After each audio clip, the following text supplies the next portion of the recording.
Assalamualaikum warahmatullahi wabarakatuh. Selamat pagi anak-anakku. Ya, hari ini kita bertemu kembali untuk melaksanakan pembelajaran pada pagi hari ini. Di sini Bapak akan menyampaikan materi tentang tema 3, peduli terhadap makhluk hidup, subtema 1, hewan dan tumbuhan di lingkungan sekitar rumahku. Ya, jadi sebelumnya Bapak mau tanya dulu sama kalian. Tentunya kalian di keseharian kalian banyak sekali di sekitar kalian, di dekat rumah, dimanapun ya, banyak sekali yang namanya hewan dan tumbuhan ya. Karena kita itu tinggal di sekitar mereka, mereka juga tinggal di sekitar kita. Nah, kita itu sangat saling ketergantungan, mereka juga ketergantungan sama kita. Contohnya kayak tumbuhan sama manusia. Hidupnya tidak akan sempurna atau tidak akan hasilnya tidak akan baik, tidak akan indah misalkan bunga kan tanpa adanya manusia, karena akan dirawat. Begitu juga hewan, sama seperti ayam, kambing, mereka akan kelaparan ketika kita tidak memberikan dia makan. Begitu juga kita sebagai manusia, kita juga membutuhkan hewan dan tumbuhan. Kita butuh tumbuh-tumbuhan untuk makan, kemudian juga hewan juga untuk makan ya. Maka dari itu di sini Bapak akan membahas tentang pentingnya keseimbangan makhluk hidup. Nah, tentunya di sini pembahasan Bapak tetap ke tumbuhan terlebih dahulu ya, fokus ke tumbuhan. Nah, kalian tahu tidak, ada tumbuhan yang begitu penting untuk manusia. Nah ya, di sini adalah mungkin di antara kalian ada yang pernah lihat ini. Ya, ini adalah gambar semangkuk nasi ya. Nah, yang perlu kalian tahu, nasi ini adalah makanan pokok terutama di masyarakat Indonesia ya. Kenapa sangat penting tanaman padi ini? Nah, ini ada tanaman padi ya. Ini adalah tanaman yang sangat penting bagi masyarakat Indonesia. Kenapa? Karena masyarakat Indonesia umumnya sangat butuh sekali namanya padi, beras ini ya. Karena mayoritas masyarakat Indonesia ini adalah mengkonsumsi nasi, iya, makanan pokoknya. Ada juga sih makanan pengganti yang lain seperti apa contohnya, banyak sekali ya makanan pengganti lain seperti ubi dan lain-lain, sagu, gandum ya. Nah, di sini Bapak akan membahas tentang proses penanaman padi dari awal hingga akhir. Ya, biasanya kalau awal penanaman padi itu ada yang pernah lihat nggak? Atau di antara kalian ada yang pernah ikut orang tuanya menanam padi ya? Mungkin, nah seperti ini lahan padi. Jadi padi itu sebelum ditanam itu disiapkan dulu bibitnya. Biasanya itu direndam dalam karung, kemudian direndam di air mengalir. Setelah tumbuh kecambah, barulah ditanam di lahan sementara.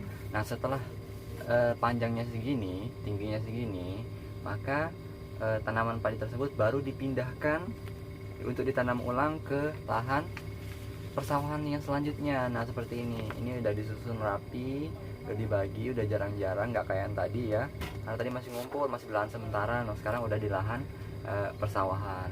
Nah, kalau udah kayak gini kita tinggal ngerawat aja. Bagaimana cara ngerawatnya, Pak? Ya, sangat gampang sekali ya. Mungkin bagi petani, mungkin ada yang orang tuanya petani ya, bisa melihat caranya seperti memperhatikan pengairannya ya. Tapi kalau kita ini kan, nah ini yang sangat penting untuk proses penanaman padi itu sangat bisa ditanam di lahan yang dataran, maksudnya dataran tinggi, dataran rendah juga bisa. Cuman dia itu harus punya curah hujan yang cukup. Nah, itu sangat penting karena berpengaruh di pengairannya. Ketika kita kurang dengan curah hujannya kurang, maka kita sangat susah dalam pengairan ya. Itu karena sangat penting sekali pengairan, pemupukan. Nah, itu cara merawat tadi ya, pengairan, pemupukan, pemberian pestisida, kemudian panen dan lain ya. Nah, kalau kita tidak memperhatikan pengairan, maka sawah kita akan bahaya. Nah, seperti ini. Nah, ini adalah sawah yang pengairannya tidak bagus. Kenapa? Karena banjir ya, mungkin atau selokannya, gotnya itu tidak bagus, buntu dan lain-lain. Nah, itu bisa mengakibatkan padi kita rusak karena air pengalirnya tidak bagus. Nah, selanjutnya Bapak mau menjelaskan ke kalian bagaimana sih Pak menjaga supaya padi ini bisa dijadikan kita di masa depan tuh bisa menikmatin terus gitu padinya. Karena kalau kita cuman bisa menikmatinya sekarang, bagaimana kita bisa hidup nanti? Karena kita tidak bisa dengan makanan pengganti saja, kita harus dengan makanan pokok kita. Namanya pengganti ya cuma sesaat ketika tidak ada, tapi kalau ada tetap kita butuh namanya nasi atau beras ini. Cara menjaganya gampang, kita cukup mempertahankan.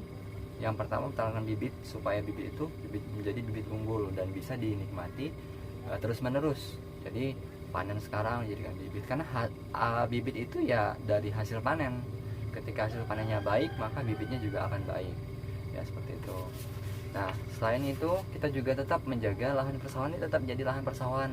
Jangan seperti sekarang, banyak sekali di sawah-sawah itu dibangun gedung ya, seperti gedung walet dan lain-lain, karena mereka beranggapan lebih menghasilkan seperti itu.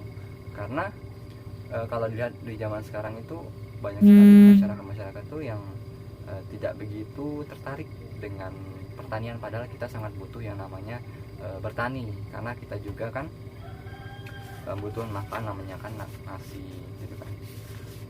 Selanjutnya setelah proses pemupukan tadi, selanjutnya apa? Nah, selanjutnya kita ada yang namanya proses panen. Nah, ini yang perlu diperhatikan. Kalau zaman dahulu itu panen masih menggunakan arit ya, seperti jadi masih membutuhkan manusia yang sangat banyak untuk memanen padi 1 hektar ya. Kalau sekarang tidak lagi, sekarang sudah ada alat yang terbaru yang menggunakan mesin, dan itu cukup beberapa orang saja dan waktunya juga sangat cepat. Nah, itu kalau kita mengikuti kemajuan zaman, maka kita akan merasa beruntung gitu kan. Tapi kita harus benar-benar harus memilih mana yang memang harus dilakukan, mana yang tidak. Seperti tadi kan, menjaga lahan pertanian, jangan mengikuti zaman. Kita orang bangun gedung walet, kita bangun juga jangan. Justru kita di situ tidak menjaga supaya padi itu bisa kita nikmati sampai nanti, karena kita sangat penting itu. Kalau bukan kita, siapa lagi kan? Nah, itu ya. Ya mungkin itu saja materi singkat tentang tanaman padi ya. Jadi betapa pentingnya tanaman padi ini. Maka dari itu Bapak harapkan kalian semua mengerti, memahami. Oleh karena itu jangan lakukan yang membuat tanaman padi itu atau beras itu akhirnya berkurang, seperti kita makan secukupnya, jangan sampai terbuang karena sia-sia, mubazir kan. Itu. Jadi tugasnya di sini Bapak kasih tugas setelah mendengarkan penjelasan Bapak tadi. Bapak harap itu ada di buku, ada soal, ada 8 soal, silahkan dikerjakan. Nanti Bapak share di WA di situ. Nah, ini ya, jangan lupa lagi, kalau kalian tidak tahu boleh tanya sama orang tuanya, boleh tanya sama kakak tentang lahan di mana saja penghasil padi ya. Kalau tentunya tempat kita ini Sumatera ya, banyak sekali, di Jawa ya banyak. Maka dari itu jangan sampai tidak tahu di mana sih penghasilan padi. Nah, di mana saja sih yang bisa ditanamin padi. Nah, seperti tadi Bapak sudah jelaskan, di lahan yang curah hujannya cukup. Nah, kalau curahnya kurang bagaimana Pak? Bisa saja, tapi pengairannya emang harus cukup. Gimana caranya? Atau menggunakan kalau zaman dulu tuh masih menggunakan baling-baling di air itu ya, untuk mengairi sawah ya, banyak macamnya. Oke, mungkin itu saja Bapak akhiri. Billahi taufiq wal hidayah. Wassalamualaikum warahmatullahi wabarakatuh.